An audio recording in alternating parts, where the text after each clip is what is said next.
Nearly 80 million people hitting the road, air, and rail. It comes amid a major security breach at New York's JFK Airport. They've directed us to keep everyone on the airplane until we sort out the extra passengers on the plane. A stowaway managed to get through the airport security screening process without a ticket, boarding a Delta flight from New York to Paris, according to the TSA. She was not discovered until shortly before the plane landed.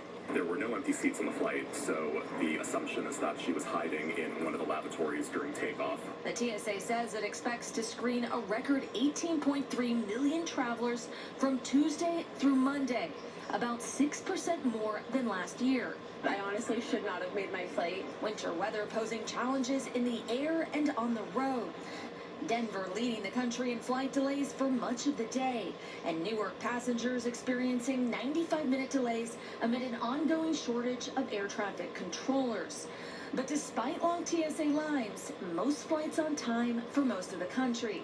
And with most Thanksgiving travelers hitting the road this week, dangerous conditions from an Arctic outbreak causing headaches in the center of the country.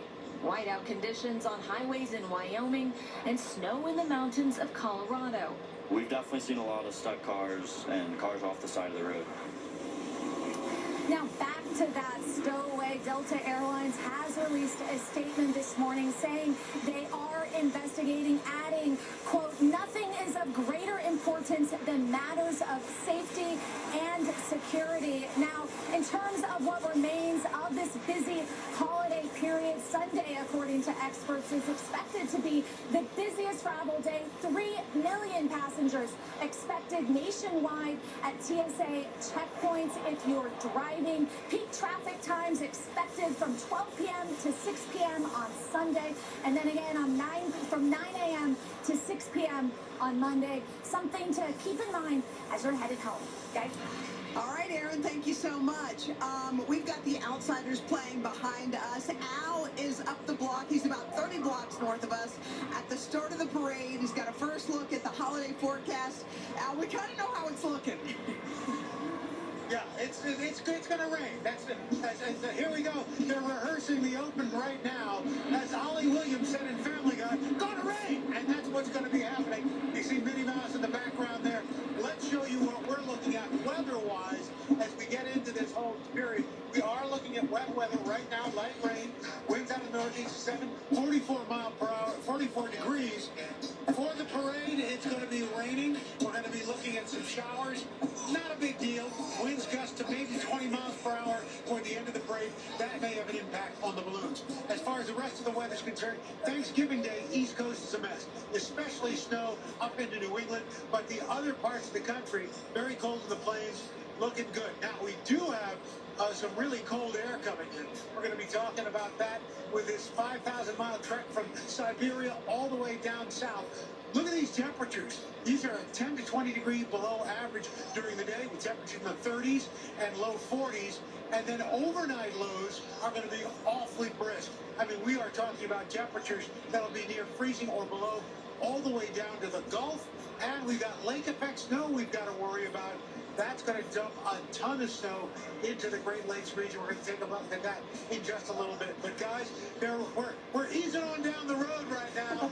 So I'm gonna throw it back to you.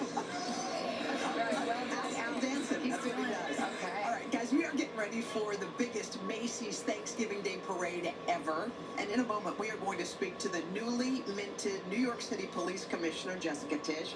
But first, let us check in with NBC's Stephanie Gosk along the parade route. Good morning, Steph. We just know the forecast. We know what that's ready. So is everybody ready for the rain down where you are? Hey, happy Thanksgiving, honey. They are. And you know what? You have to hand it to this crowd.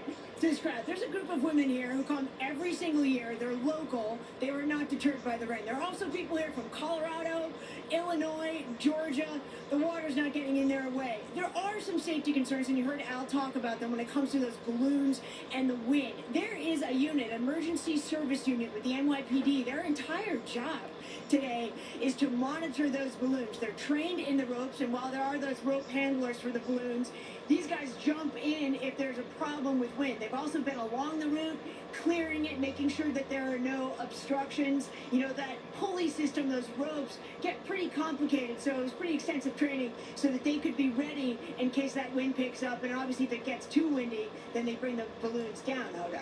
Yeah, even though it's rainy, people always come out to this, rain or shine. 3 million people expected to come out to watch this parade. So what's being done to keep everybody safe? Well, this is an incredibly complicated security operation, but the NYPD does it every year. They're very experienced with it, and while people who are here are certainly going to see a very visible presence on the ground, the idea is to have a security situation that allows them to still enjoy it and have as much fun as possible. There's a lot of things that they won't be able to see that will be in the background, like counterterrorism units. You also have special ops units. There will be drones in the sky keeping an eye on things. There will also be sanitation trucks that are filled with sand to prevent anyone from driving down the streets. But the idea here is to have as much fun as possible. They do have a public service announcement of sorts for anyone who's trying to come here. Don't get in your car. You're not going to get anywhere near the parade route. If you're still on your way here, take public transportation, Hoda. All right, Stephanie Goss. Stephanie, thank you so much. All right, and right now as we talk about parade security, we want to bring in a very important person who's got a lot on her plate this morning, Jessica Tisch, the new commissioner of the New York Police Department. Commissioner, good morning. First of all, congratulations. Thank This is you. your very first week on the job. This is my first week on the job. Did you know they'd be throwing you a parade for your I first suspected. week? Yes. You know, as a lifelong New Yorker, I had some idea. Yes, well, let's talk about it because Stephanie was just mentioning what a complex security operation this is. Tell us about what you bring to this parade every year. So our job is to keep this a safe and fun parade for New Yorkers and our visitors and their families, and we got lots of resources out there. We have resources you can see and resources you can't see. We have our canines, we have our drones, we have the full complement of security out there for the parade today. There's no credible threats, which is great news. There are no specific credible threats. Right, this morning. But like you said, you guys are ready for anything. So how do you prepare with so many people and so much going on? So we can pivot on a dime. The New York City Police Department has seen every